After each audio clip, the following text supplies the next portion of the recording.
Merhabalar, ben Yüksel, kanalıma hoş geldiniz. Bu videoda bu hem kolay hem çok şık büstiyerin çalışmasını yapacağız hep birlikte. Videoda bütün detayları anlattım. Kap 85 beden. Bu tabii ki kendi bedeninizle alakalı bir durum. Hangi kap numaralarını kullanacaksanız onu önünüze koyacaksınız. Örgü büyüdükçe üzerine ölçe ölçe öreceksiniz. Gene göğüs çevrenizde ona göre ölçüp öreceksiniz. Şöyle göstereyim ben. Şu sırt kısmında göğüs çevrenizden 15-20 santim kadar eksik örün. Şu bantları çevrenizden, yani göğüs çevrenizden daha kısa örün. Ortada bıraktığınız bir mesafe olsun. Bu mesafeyi de şuradaki kordonu çaprazlayarak kapatın. Doldurun. Bu şekilde çok daha güzel duruyor. Ama tabii ölçüyü tam olarak örüp birebir de birleştirebilirsiniz. Aslında farklı birleştirme yöntemleri var. Kopçalar, düğmeler falan da kullanılıyor. İstediğiniz tarzda örebilirsiniz. Ve dolapta olması gereken modellerden bu. Kurtarıcı bir model. Dediğim gibi işte ceketlerle, ufak yeleklerle çok hoş duruyor. Hatta bunu ördükten sonra hemen bir tane de siyah beyazını ördüm. Bu Alize Diva. Bunun farklı bir markası var. Bu çok hafif bir büstiyer oldu. Bu daha dökümlü. Tercihen tabii ki Alize Diva daha iyi durdu. Ama çok bilinen bir model ve genelde de hep siyah beyaz örülür. Onun için hemen bir tane de siyah beyaz görüntüsünü de katmak istedim. Belki tercihinizde faydalı olabilir. Hadi kolay gelsin, başlayalım. Bir kabı ördüm. Şimdi diğerini öreceğiz birlikte. Alize ip kullanıyorum. Alize Diva. Böyle sarıldığına bakmayın. Bu şekilde bekleyince rafta dağılıyor iplikler. O yüzden sarmak zorunda kalıyorum. Akrilik bir ip ve 3 numarayla örülmesi gerektiği yazıyor ama ben 2,5 milim kullandım. Siz de elinize göre kullanın. Hangi numarada güzel bir örgü yakalıyorsanız o şekilde örün. 2,5 da olur, 3 de olur. 15 zincir örüyorum.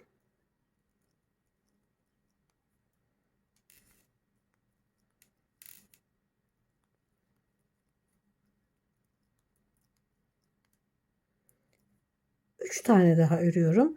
Bu 15 başlangıçta 15 trabzan öreceğimiz zincirler. Üzerine 3 tane daha örüyorum. Yani 18 tane oldu. Doluyorum. Baştan 1, 2, 3, 4, 5. zinciri.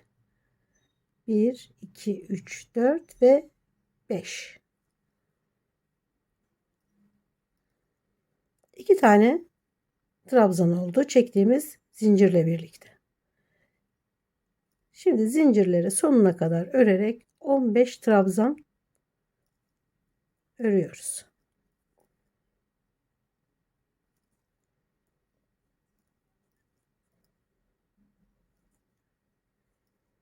Her bir zincire bir trabzan.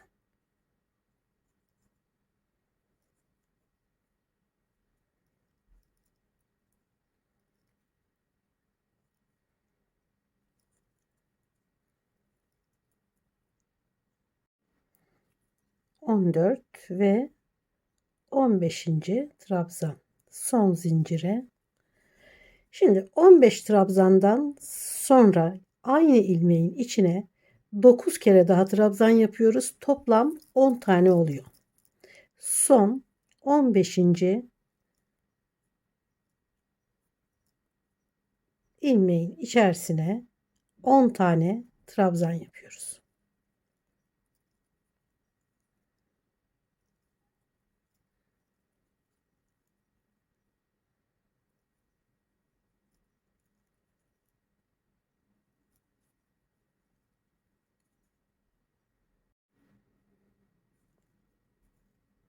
15 trabzan. 15. trabzanın içine 9 tane daha trabzan örüp toplam 10 tane trabzanı bir ilmeğin içine örüyoruz. Sonra devam ediyoruz. 14 trabzan daha örerek sırayı tamamlıyoruz. Şurada karşısında örülen trabzanların dibine batıyoruz hep. Ve ipi de arada bırakarak kaybediyoruz. Yani örgünün içinde yürütüyoruz.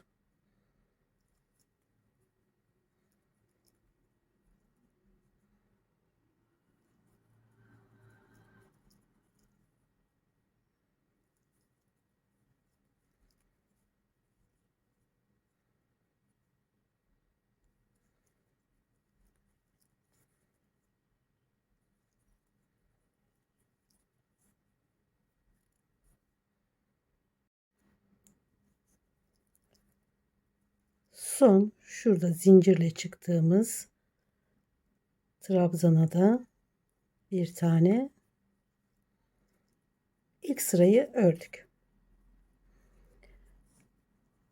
14 trabzan, 15. trabzanı ördüğüm ilmeğe 10 tane trabzan ördüm. Sonra yine 14 tane trabzan örerek sırayı bitirdim. İkinci sıraya geçerken iki kere çıktığımız trabzanın şöyle göstereyim.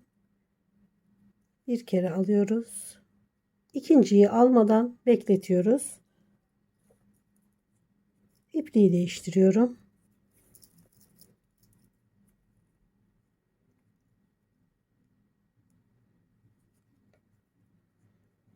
Bir, iki, üç zincir. Şimdi bu beyaz ipi içinden yürütüyorum.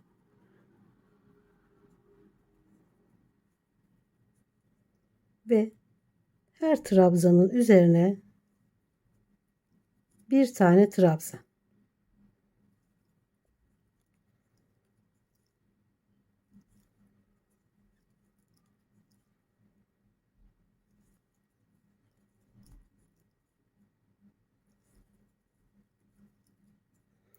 İp de elimizde. Bunu germeden, çekmeden içinden yürütüyoruz. Hatta her sıra bitiminde bunu tekrar örgüyü yerleştirmemiz gerekiyor. Unutmadan. Unutursak örgü gerçekten bittiğinde hiçbir işimize yaramaz. Onu da göstereceğim. Her sıra sonunda şu ipi örgünün içinde çekip rahatlatmamız gerekiyor örgüyü.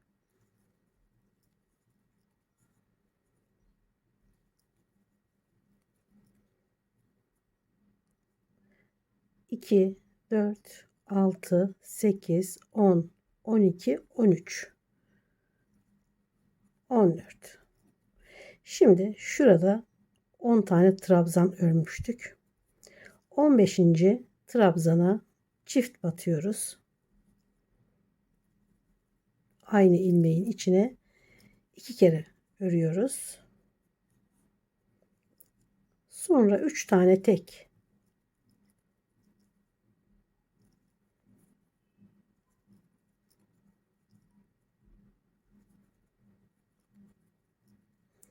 Şimdi tam ortadayım.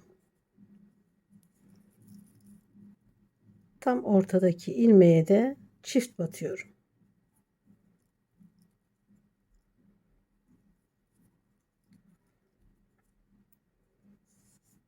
14 trabzan, 15. trabzana çift battım. 1 2 3 tek trabzan, sonrasında çift. Örgünün ortasındayım. 2 zincir. Yanındaki ilmeğe, dibine değil, yanındakine çift batıyorum. Aynı ilmeğe.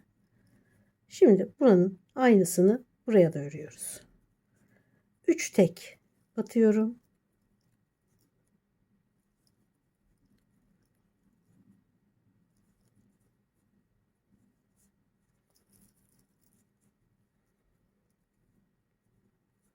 Şimdi tekrar çift. şuradaki çiftin karşılığı.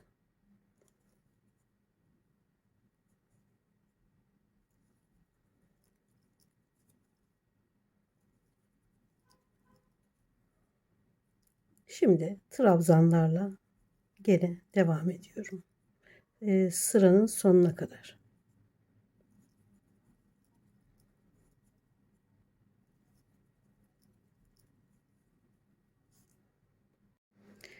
Sıra sonunda şurada bir gerginlik oluyor. Şu ipi örerken içinde gizleyerek yürüttüğümüz ip biraz gerebiliyor örgüyü. O yüzden bu şekilde gevşetiyoruz. Normalleştiriyoruz örgüyü. Bunu göz ardı edersek, unutursak örgü bittiğinde hata yaptığımızı anlarız. Gerçekten o kabı kullanamayız. Tekrardan söküp yapmaktansa bu şu gevşetme işlemini her sırada unutmadan yapmak gerekiyor. Şimdi son trabzanın gene ikinci ilmeğine iplik değiştirerek başlıyoruz gene sıraya. 1 2 3 çeviriyorum ve ipi bu sefer kırmızı ipi gizleyerek yürütüyoruz içinden ve yanındaki trabzana ve her trabzana bir tane örüyoruz.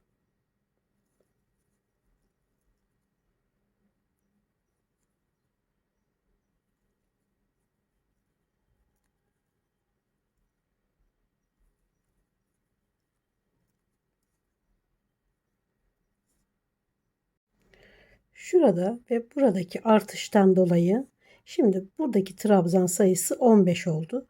14 15. trabzanı arttırma yapmıştık. Şimdi 15 16. trabzanı arttırma yapıyoruz. Şurada görülüyor. Çift batmıştık. Bu çift battığımız iki trabzanın ikincisine, şuraya yakın olana çift batıyoruz gene.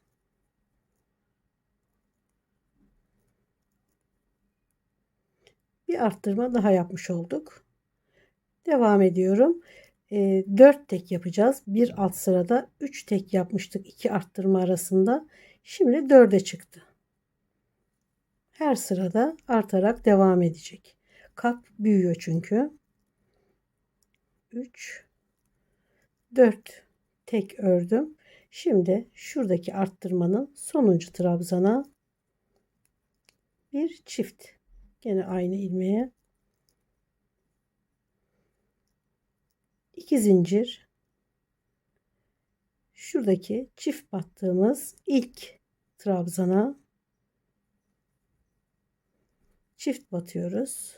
Aynı ilmeğe. Gene 4 tek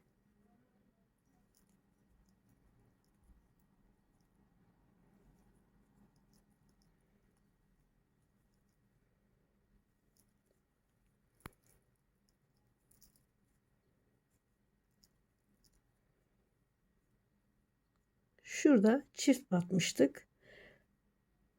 Bu göğüs ortasına yakın olan bu tarafta olan trabzana hemen yine çift örüyoruz.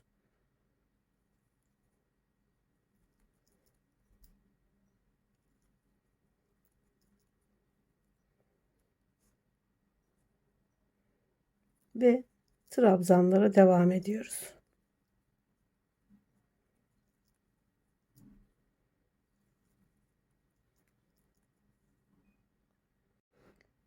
Sırayı bitirdikten sonra şu içinde gizlediğimiz, yürüttüğümüz ipi gene bu gerginliği almamız gerekiyor. Şu şekilde. Bakın zaten belli oluyor. Elinizde hissediyorsunuz. Nasıl germiş örgüyü. Hemen bu şekilde örgüyü normalleştiriyoruz. Yoksa şurası içe doğru dönüyor örgünün ve her sıra bu şekilde örülürse birbirinin içine girmiş sıralar ortaya çıkıyor. Bu da işimize yaramaz. Bu ipi rahatlatmayı her sırada yapıyoruz. Gene renk değiştiriyorum. Trabzanın son ilmeğinde alıyorum. 1 2 3 zincir çeviriyorum. İpi de unutmuyoruz. Gene yürütüyoruz aradan. Yanındaki ilmeğe trabzanları örüyoruz.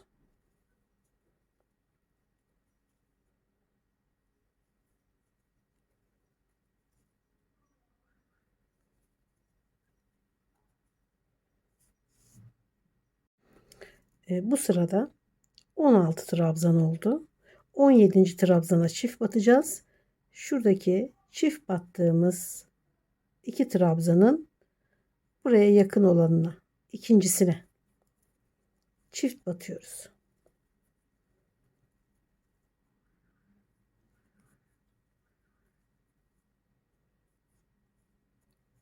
Şimdi 5 tek örüyoruz. 3 ile başlamıştık.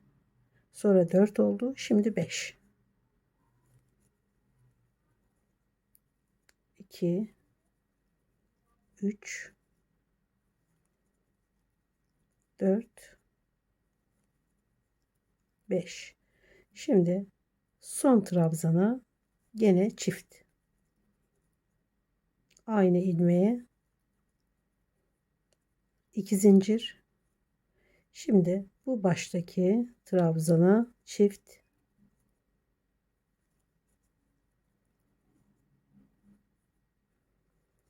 Şimdi 5 tek, bir çift ve trabzanlarla sırayı tamamlıyoruz. Burada olduğu gibi. Kullandığınız sütyen olabilir, kullandığınız bikini olabilir ya da böyle hazır kaplar olabilir. Kim giyecekse onun ölçüsüne göre bir kapla devam edin örgüye. Gerçi bu daha küçük. Ördükçe, her sırayı ördükçe şöyle tutun üzerine. Şöyle sıfırlanana kadar örün. Şu şekilde sıfırlanana kadar örün. İstediğiniz ölçüye geldiğinde de zaten örmeyi bırakın. Ben beyazla başladım. Beyazla bıraktım. Siz de isterseniz dikkat edebilirsiniz böyle ayrıntılara. Ya da ölçü nereye kadar geldiyse orada da bırakabilirsiniz. Şimdi bunun gibi aynı şekilde devam ediyorum. Şöyle göstereyim. En son sırada 2, 4, 6, 8, 10, 12, 14, 16, 18, 20, 22, 23 trabzan, 24. trabzana çift, 2, 4, 6, 8, 10, 12 tek, sonra yine bir çift yarısı. Diğer yarısını da aynı şekilde örüp sırayı bitirdim. Yani yeterli uzunluğa, genişliğe gelene kadar ördükten sonra örmeyi bıraktım. Sonra buna başladık işte birlikte. Şimdi bunu bitirdikten sonra önce iki kabı birleştirip alt kısmındaki örgüyü öreceğiz. Arkası bu şekilde. Ben bu tarafı, yani kırmızının daha belirgin olduğu tarafı kullanmayı tercih ediyorum. Yoksa her iki tarafı da kullanılabilir. 10 trabzan üzerinden birleştirme yapıyoruz. Şurada 10 trabzan bırakıyorum. Buradan da 10 trabzan sayıyorum. 2, 4, 6, 8, 10. Şuradaki 10. trabzana ilmeği geçiriyorum. Sonra 9,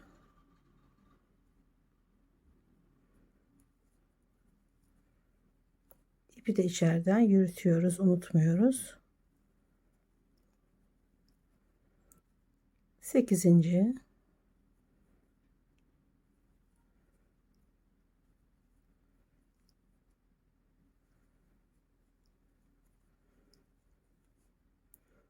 Bu şekilde son trabzana kadar 10 tane trabzanı birleştiriyoruz.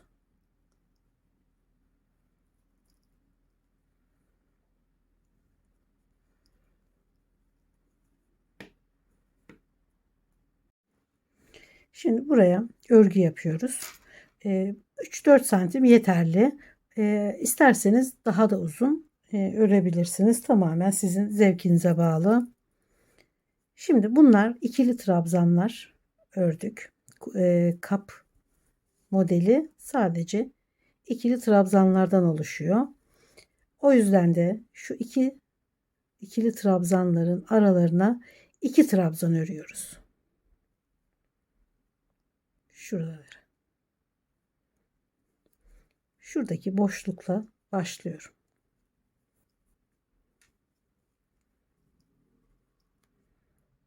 İpi sıkıştırıyorum. Arkadaki ipi de içinden yürütüyorum. 3 zincir, tekrar aynı boşluğa bir trabzan, 2 tane oldu.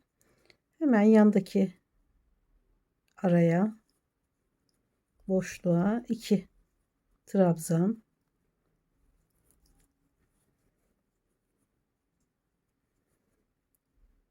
yanındaki boşluğa 2 trabzan,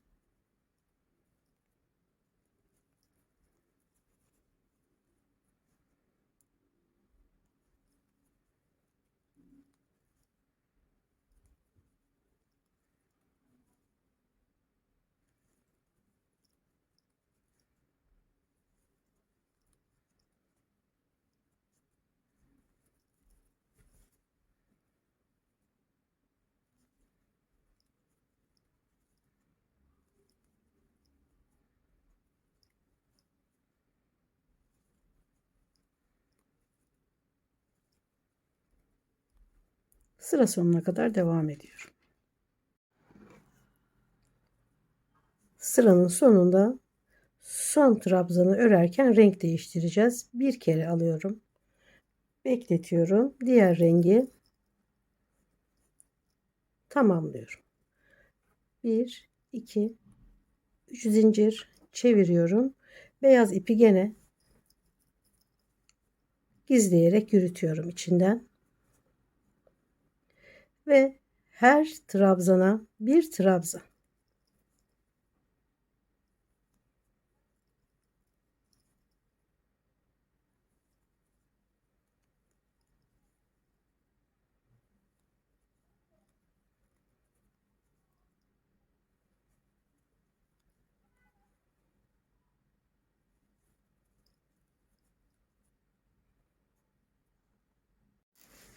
Beş sıra ördüm. Şimdi koltuk altından sırta doğru dönen bantları örmeye başlıyoruz. Şuraya 5 sıra, her trabzan aralığına ikişer tane öreceğiz. Gene burada ördüğümüz gibi 2, 4, 6, 8, 10 trabzan şuradaki örgüye, 10 trabzanda şuradaki trabzanlara 10 tane, yani 20 trabzan örüyorum ilk sırasında. Bir tarafını ördüm. Şimdi burayı beraber öreceğiz. 10 trabzan, 10 trabzanda göğüs altındaki örgüye ben 20 trabzan üzerinden ördüm. Sizin tabii bedeninize bağlı. İsterseniz bunu fazlalaştırabilirsiniz. Eksiltebilirsiniz de daha küçük bedenler için. 20 trabzan üzerinden 2 sıra 20 trabzan, 2 sıra 18, 2 sıra 16, 14, 12, 10 ve devam ettim. 10 trabzan üzerinden 16 sıra ördüm. Şöyle 16 sıra yeterli oldu. Bu tamamen sizin bedeninizle alakalı ölçüler. Şimdi aynı örgüyü buraya da yapıyorum. Gene ikişer kere batarak 2, 4, 6, 8, 10. 10 tane de burada 20 tane trabzan örüyorum. Şuradaki son sıramız beyaz olduğu için kırmızıyla başlıyorum. Göğüs altındaki örgünün başına 3 zincir ve bir trabzan. Gene diğer trabzan aralığına 2 trabzan,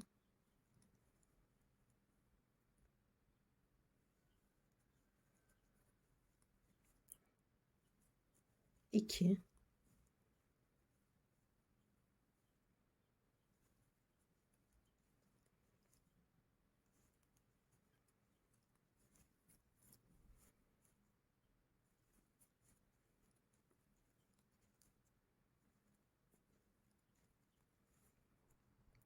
2, 4, 6, 8, 10. Devam ediyorum. 10 trabzan daha.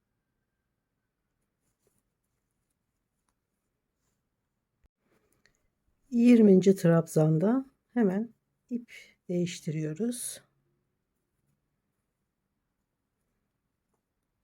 3 zincir,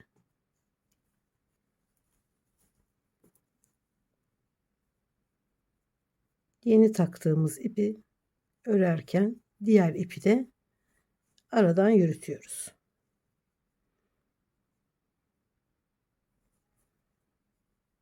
Gene 20 trabzan.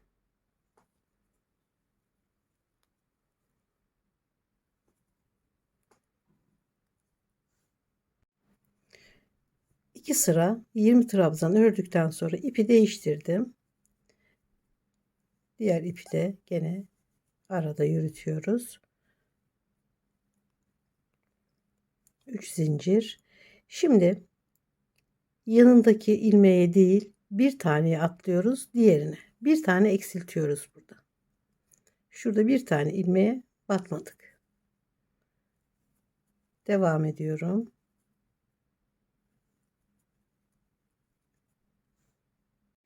Sıra sonunda şu son zincirle çıktığım trabzanın üzerine batmıyorum. Her iki başta da birer tane eksilterek 18 trabzana düşürdüm. Şimdi beyazla bir sıra daha örüyorum. 2 sıra. Yani burada 2 sıra 20 trabzan. Burada da 2 sıra 18 trabzan. Sonra 16, 14, 12, 10 trabzan kalana kadar devam ediyorum. 2, 4, 6, 8, 10, 12 sıra sonunda 10 trabzan kaldı. Şimdi 10 trabzan üzerinden buradaki gibi 16 santim olana kadar, yani 2, 4, 6, 8, 10, 12 eksilterek 2, 4, 5 sırada 10 trabzan olarak örüyorum ve 16 santim benim için yeterli. Tabii bu sizin kendi ölçünüzle ya da giyecek olan kişinin ölçüsüyle alakalı. Burayı arttırabilirsiniz. 20 değil, 25, 24 trabzan mesela. 2 sırada değil de 3 sırada bir eksiltebilirsiniz. Bu bandı uzatabilirsiniz. En son 10 trabzan değil de 15 trabzan kalana kadar eksiltebilirsiniz. Yani her şekilde modeli büyütmemiz mümkün. Bantları da örüp bitirdikten sonra şu trabzan aralarına 3 kere batarak sık iğne ördüm. Buraya kadar. Şimdi her trabzana bir sık iğne örerek devam edeceğim. Örgünün bütün kenarlarını bu sık iğne ile örerek başladığım noktaya kadar geliyorum. Bu göğüs altını örerken trabzan aralarına 2 tane örmüştük. Burada şu bandın germemesi için, biraz daha açık olması için 3'er kere battım. Tamamı sık iğne olarak devam ediyorum. Gene buradaki gördüğümüz her trabzanın üzerine bir sık iğne.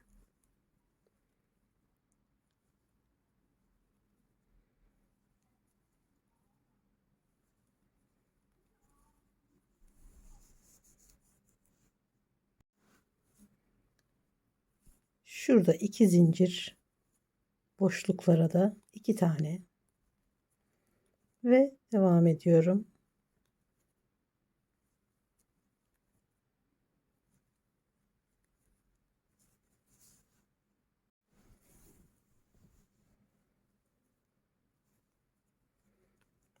Üç kere trabzan aralarına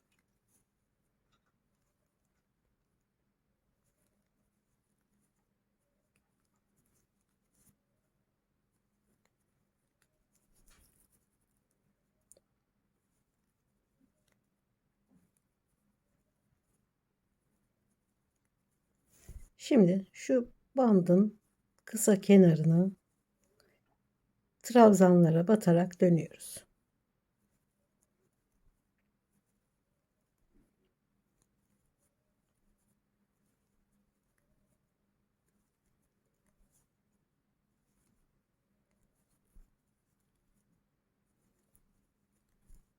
Başladığımız noktada bitiriyorum.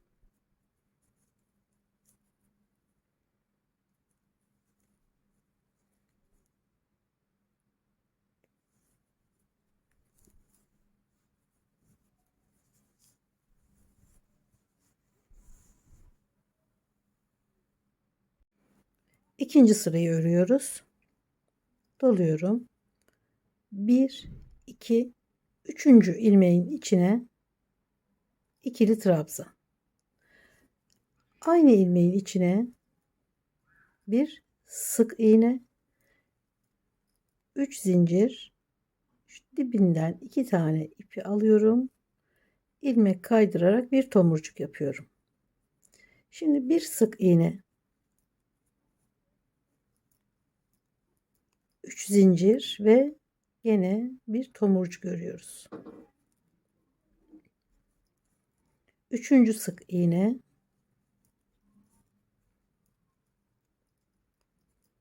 3 zincir ve tomurcuk. 3 tane tomurcuk ördük. Başlarken de ikili trabzan örmüştük. Şimdi gene ikili trabzan örüyoruz. Gene aynı ilmeğin içine ve şuradaki mesafeyi uzatıyoruz ikili trabzanlarla. Ortadakiler sık iğne. 1 2 üçüncü ilmeğe bir sık iğne, 1 2 üçüncüye trabzan, sık iğne,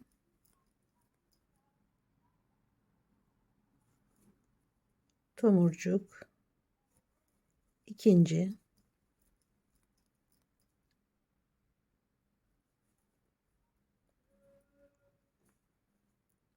üçüncü,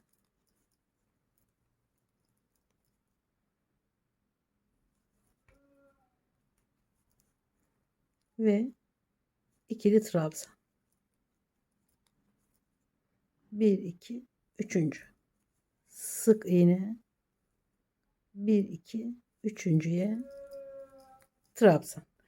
Bu şekilde örgünün tamamını başladığımız noktaya kadar örüyoruz. Arkada çaprazlayabilmemiz için iki parçayı birbirine birleştirmek için şöyle 3 tane yer oluşturdum zincir çekerek. Hemen yapalım burada da. Oya bittikten sonra şu kenar örgüsü,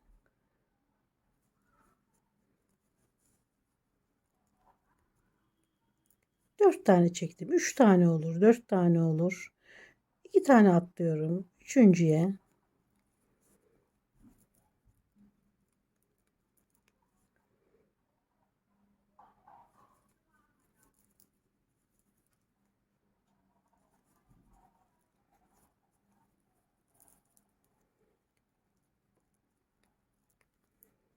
sonuncuya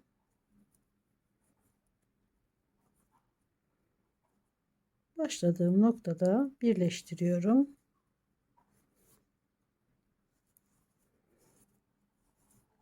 Bu şekilde kordon için yer oluşturuyoruz. Şuralardan çaprazlayacağız. Şimdi askılara geçelim. Şöyle 43-44 santim kadar askı yeterli oldu. Bu tamamen sizin ölçünüze göre. Kenara ufak bir oya ördüm. İsterseniz buradaki oyayı da örebilirsiniz. 114 zincir çekiyoruz. 114 trabzan üzerinden örüyoruz. Şöyle dikmek için de biraz ipi ayıralım. 114 zincir çekiyorum. 114 zincirden sonra 3 tane daha çekip 4. zincire trabzan. Her zincire bir trabzan örerek devam ediyorum.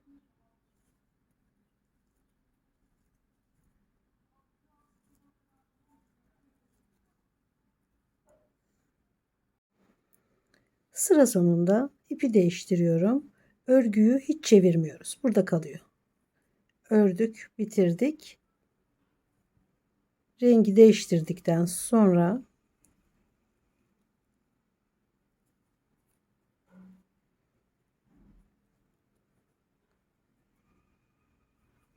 trabzanın üzerine kadar 3 sık iğne ile geldim. Şimdi buradan sonrası şurada gördüğümüz buna göre bayağı ince bir oya ile devam ediyoruz.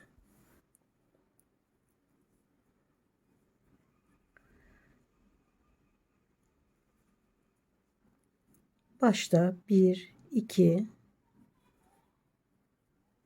3, 4, 5 sık iğne, 3 zincir, 3 zincir olur, 4 zincir olur. Bir tomurcuk. Devam ediyorum gene. 1, 2, 3, 4, 5 sık iğne, 3 zincir, bir tomurcuk.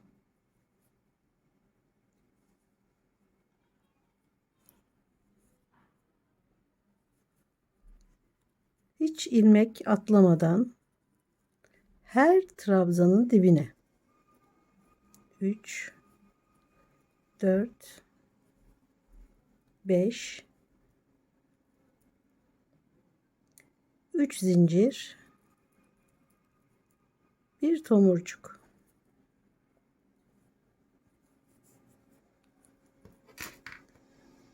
Burada ördüğüm gibi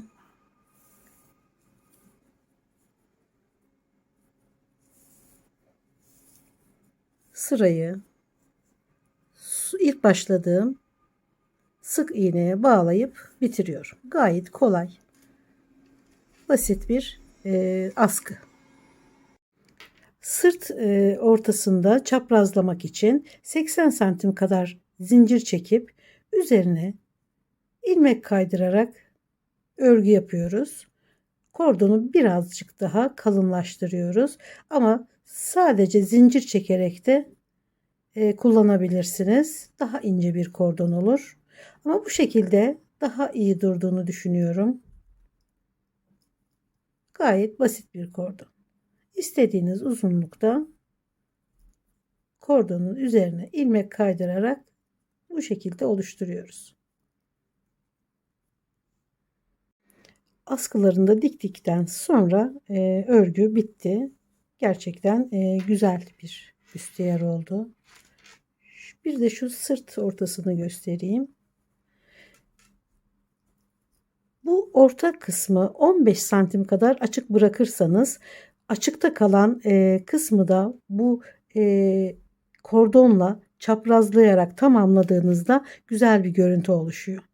Yani göğüs çevresini ölçtüğünüzde 15 santim eksik örün. Şu iki tarafı da. Yani 7-8 santim bir taraftan, 7-8 santim bir taraftan eksik örüp ortayı bu şekilde kordonla doldurabilirsiniz. Ya da tam örüp ölçünüzü iyice birleştirebilirsiniz. Daha farklı bir yöntemler de yapabilirsiniz. Tamamen sizin zevkinize bağlı. Umarım beğenmişsinizdir. Umarım gene işinize yarar videolardan biri olmuştur.